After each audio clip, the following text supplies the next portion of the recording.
जिन भाइयों और बहनों को खांसी, जुकाम या गले में खारिश या फेफड़ों में बलगम जमा हो, वो घर पे ही एक रामबाण इलाज कर सकते हैं, जिसके लिए आपको कुछ चीज़ों की ज़रूरत है।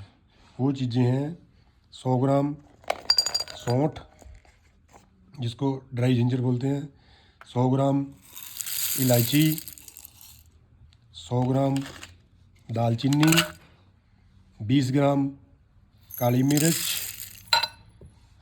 और 20 ग्राम लौंग। इनको अच्छी तरह पीस करके रख लो।